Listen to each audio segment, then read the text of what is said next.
Madam speaker, मैं आज इस सदन में क्रोध, वेदना और अपमान की भावना लेकर खड़ी हूँ। अपमान उन सिपाहियों का जिनको सीज फायर की ऑर्डर अपने देश के प्रधानमंत्री से नहीं बल्कि एक विदेशी से मिली। वेदना उन परिवारों की जिन्होंने पहलगाम के आतंकी हमले में अपने परिजनों को खो दिया।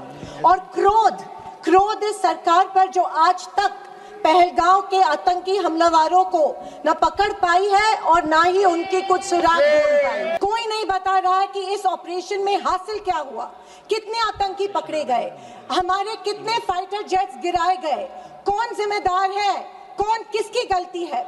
इसका हिसाब देने का दायित्व इस सरकार का है, मगर देश में सवाल पूछने पर ही पाबंदी है, क्योंकि ये सरकार सवाल सुनना ही नहीं चाहती है, बल्कि ये सरकार जवाबदेही से ही भागती है। अध्यक्ष महोदय, आज की परिस्थितियों को देख मुझे रोम में बने कॉलिसियम की याद आती है। विश्व की सबसे अविस्मरणीय और पुरानी इमारतों में एक है। रोम में बनी कॉलिसियम मनुष्य की कल्पकता और निर्माण क्षमता का एक अभूतपूर्व मिसाल है, पर इसके अलावा वो एक गंदे और घिनौनी राजनीति का भी प्रतीक है। कहा जाता है कि इसका निर्माण उस समय की जनता को खेल और मनोरंजन में उलझाए रखने के लिए किया गया था, ताकि जनता का मूल मुद्दों पर से ध्यान भटक जाए। कुछ ऐसा ही आज हमारे देश की सरकार करती प्रतीत हो रही है। पर अब खेल और मनोरंजन ही काफी नहीं है। किसी महत्वपूर्ण इलेक्शन के पहले आतंकी हमला और फिर सरकार की जवाबी कार्रवाई। आतंकी आए कहां से, कहां गए, ये सरकार को कुछ नहीं पता, पर हमें पड़ोसी देश पर आक्रमण करना है और उसके आधार पर वोट बटोरने हैं। पहलगाम के आतंकी हमले में मारे गए बेगुनाहों की अभी चिता भी ठंडी नहीं हुई थी कि देश के प्रधानमंत्री बिहार में चुनावी रैली संबोधित करने गए। कोई जिए कोई मरे, इनको कुछ फर्क नहीं पड़ता। ये 24/7 चुनावी मोड में रहते हैं। फिर साहब की मार्केटिंग की तरकस से आया नया तीर, ऑपरेशन सिंदूर। मुझे हमारी सेना की बहादुरी पर बिल्कुल संदेह नहीं है। मुझे हमारी सेना की बहादुरी और वीरता पर बिल्कुल संदेह नहीं है, पर इस सरकार की दुर्जनता की सीमा देखिए कि सेना के जवानों को लड़ने जरूर भेजती है, पर हमला होने के पहले दुश्मनों को आगाह भी कर देती है। वाह, ये हमारे परराष्ट्र मंत्री का बयान था। क्या यही कारण है कि हमारे जेट्स दुश्मन के द्वारा गिराए गए? क्या ये हमारी सेना के जवानों के जानों के साथ खिलवाड़ नहीं थी? खैर, जो इंसान मानता हो कि इस सेना के जवान की तुलना में एक व्यापारी ज्यादा खतरा मोल लेता है, उससे हम अपेक्षा ही और क्या करें। ये मूर्खता है या फिर देशवासियों को मूर्ख बनाया जा रहा है? ऑपरेशन सिंदूर से देश को क्या हासिल हुआ?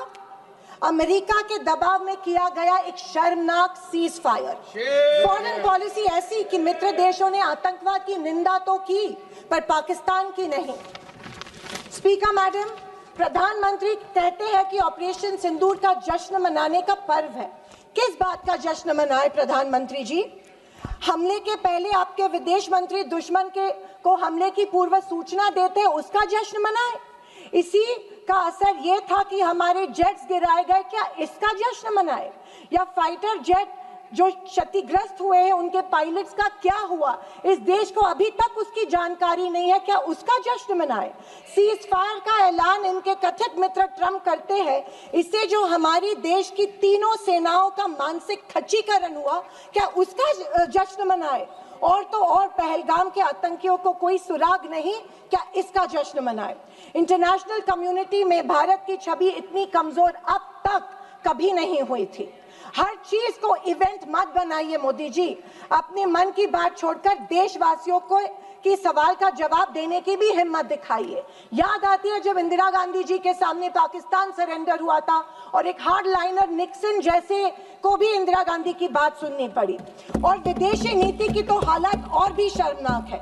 हमारे पड़ोसी नेपाल, बांग्लादेश और श्रीलंका जो कभी भारत के सबसे करीब थे, आज हमारी पीठ पीछे चीन से हाथ मिला रहे हैं। एक समय था जब भारत के पास नेबरहुड फर्स्ट की नीति थी और आज हमारे पड़ोसी हमें लास्ट प्रायोरिटी मानते हैं। स्पीकर मैडम, विदेश जाकर इंडियन डायस्पोरा के साथ तस्वीर खिंचवाना ही विदेश नीति बन गई है। अब ये सरकार प्रश्न पत्र भी खुद बनाती है और उत्तर भी खुद तय करती है।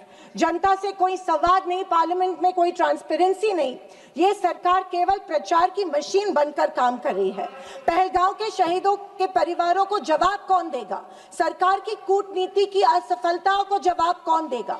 चीन की बढ़ती घुसपैठ और पड़ोसी देशों की बेरुखी का जवाब कौन देगा? अगर सरकार जवाब नहीं देती है तो सरकार को सत्ता में बने रखने का कोई अधिकार नहीं है।